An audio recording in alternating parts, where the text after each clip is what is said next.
안녕하세요. 금전 채권에 대한 강제 집행 시작하겠습니다. 채권의 의미, 민사집행법상 집행의 대상이 되는 제3채무자에 대하여 일정한 금전을 지급하라고 청구할 수 있는 채권을 말한다. 예를 들면 채무자가 제3채무자에게 물품을 공급해주고 지급받게 되는 물품 대금 채권, 공사를 해주고 지급받게 될 공사 대금, 또 돈을 대여 빌려주고 지급받게 될 대여금 채권, 또는 은행에 예치한 예금 채권 등등이 금전에 대한 강제 집행이라고 할 수 있습니다. 금전 채권에 대한 강제 집행 방법. 금전 채권에 대한 강제 집행 방법에는 첫 번째, 채권 압류 및 추심 명령을 할 수가 있고요. 두 번째, 채권 압류 및 전부 명령을 할 수가 있습니다. 그러나 여기서 전부 명령은 채무자의 제3채무자에 대한 채권이 존재하는지, 또한 채권이 얼마인지, 또 압류나 가압류 등등이 들어와 있는지, 이런 부분들이 확실하지 않기 때문에 그런 부분들을 정확하게 알고 있지 않다면 채권 압류 및 전부 명령은 하지 않는 것이 옳습니다. 자칫하면 채권자는 더 이상 채무자에게 받을 채권이 소멸될 수가 있어요. 그러므로 채권 압류 및 추심 명령을 하는 것이 옳습니다. 채권 압류 및 추심 명령의 의미, 채권 압류 및 추심 명령이란 채무자가 제3채무자에게 가지고 있는 금전 채권을 압류해서 채권자가 제3채무자에게 가름하여 압류 채권을 채권자에게 지급할 것을 청구하고 채권을 수령하여 자기 채권의 변제에 충당하도록 하는 집행 방법이다. 채권 압류 및 추심 명령이라는 것은 채무자가 그 제3채무자에게 받을 돈이나 또는 예치되어 있는 금액 등등을 제3채무자라 그럽니다. 그러면 제3채무자를 상대로 변제를 해달라, 지급을 해달라라는 청구를 하는 것이 채권 압류 및 추심 명령이라고 합니다. 신청 방법 및 신청 법원, 채권 압류 및 추심 명령서를 작성하고 신청서를 작성하고 채무자의 주소지 관할 지방법원에 제출한다. 채권자의 주소지 관할 법원이 아니라 채무자의 주소지 관할 지방법원에 제출해야 합니다.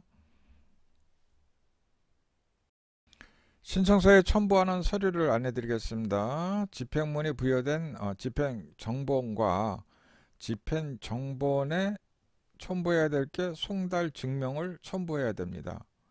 송달증명. 그리고 당사자가 법인일 때는 법인 등기부등본을 제출해야 하고요. 그러나 이행공고 결정, 또 지급명령 정본의 경우에는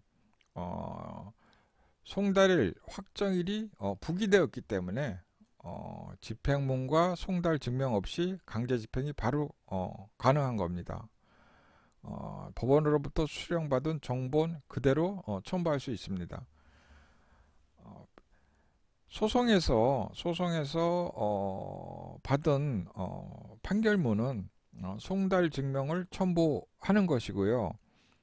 이행공고 결정문이나 또 지급명령 정보는 송달 증명을 따로 신청해서 발급받아서 첨부할 필요가 없다는 그런 뜻입니다.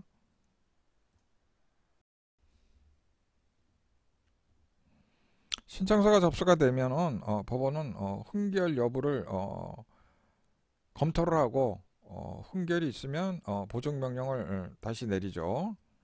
그러나 신청이 적법하면 압류 및 추진 명령이 접수가 되죠.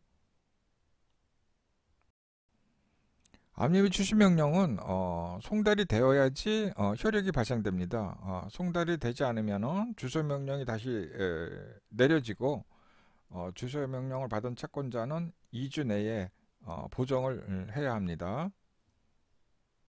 송달이 되어 송달받은 압류 및 추심 명령을 송달받은 채무자 또는 제3 채무자는 명령을 수령한 날로부터 이의가 있으면 7일 안에 즉시 항고를 할 수가 있습니다. 또한 채권자의 이행 청구에 제3 채무자가 불응을 한다면 추심을 한 채권자는 자신의 명의로 다시 제3 채무자를 상대로 추심의소 또는 지급명령 신청을 해서 판결문 또는 지급명령 집행정본을 받아서 제3 채무자의 책임재산에 강제 집행을 할 수가 있습니다.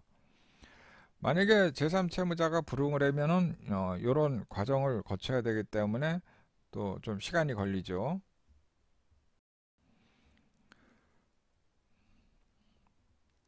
송달이 되어 추심이 완료된 후에는 압류가 된 후에는 채권자가 취해야 될 조치가 있습니다. 해당 법원에 압류를 한 해당 법원에 추심 신고를 해야 합니다.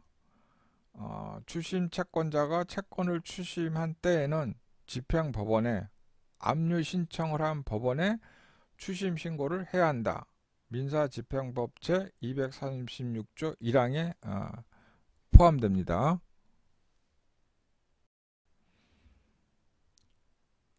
추심 신고는 좀 중요합니다. 아니, 많이 중요합니다. 추심 채권자가 집행법원에 추심 신고를 하기 전에 압류 및 추심을 해서 마무리가 됐어요. 쉽게 얘기해서 추심을 해서 내가 받아야 할 채권이 내 통장으로까지 입금이 됐어요. 그런데 채권자가 추심 신고를 하는 거를 잊어먹었다거나 몰라서 안 했어요. 그랬는데 다른 채권자로부터 가압류나 압류 이런 것들이 들어오면은 배당 요구가 들어오면은 채권자는 추심 채권 전부를 집행법원에 집행 공탁하고 공탁서를 첨부한 사유신고서를 제출해야 합니다. 이렇게 되면 집행법원이 다시 각 압류가 들어온 채권자에게 배당하는 절차를 진행하게 됩니다.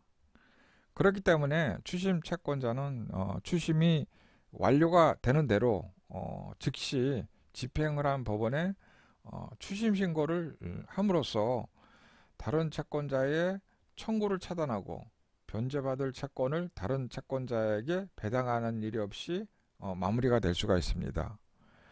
내가 변제받을 돈을 압류 및 추심을 통해서 변제를 받았어요.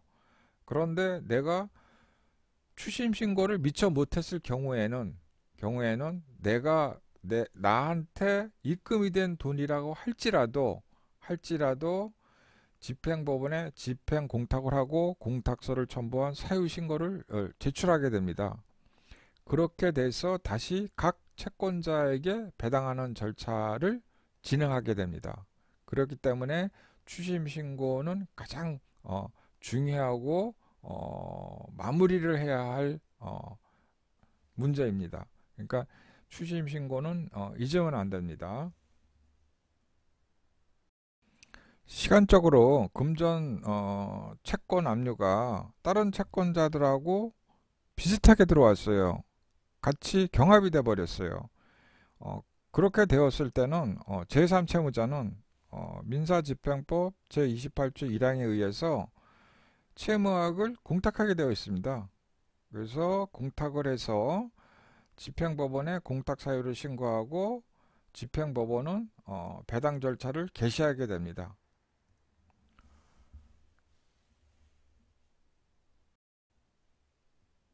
추심 신고는 내가 추심을 해서 나에게 입금까지 됐는데 내가 미처 추심 신고를 못했을 경우에 배당 절차를 취하는 것이고요.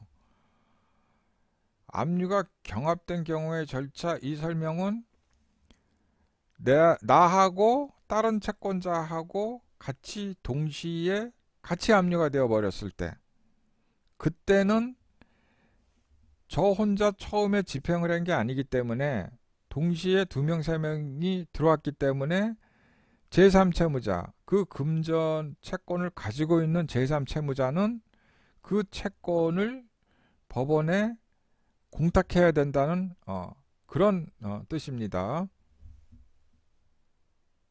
압류 추심명령은 큰 줄기에서는 이 정도만 이해를 하시면 됩니다. 이 정도만 이해를 하시고, 그리고 이제 직접 압류 추심명령을 채권자가 진행을 하면 그때 세세한 것들은 하면서 법원 쪽하고 담당자들하고 통화를 하면서 또는 신청을 하면서 세세한 것들은 좀 더 많이 실무 과정에서 익히고 알게 됩니다. 그러니까 큰 틀에서는 이 정도만 알면은 다음은 압류 및 추식 명령을 신청하는 거, 그 요령을 배우시면 됩니다.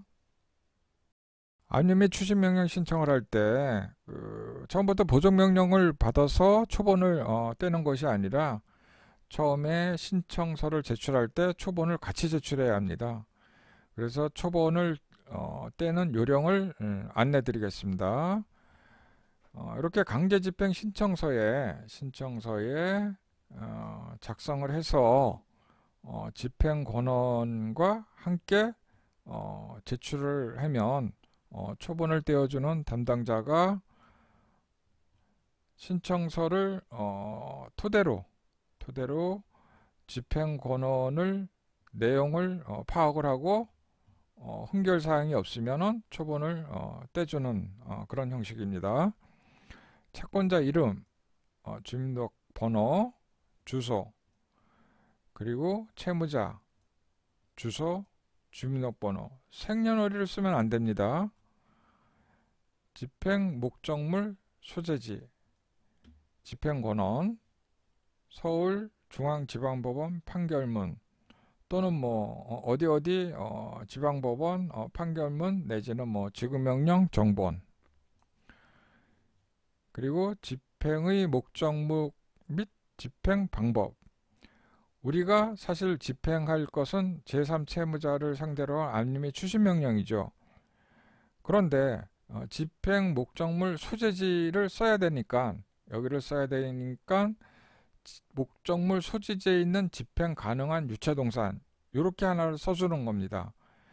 그러면은 목적물 소재지에 있는 집행 가능한 유체동산의 주소지가 여기가 되는 거죠.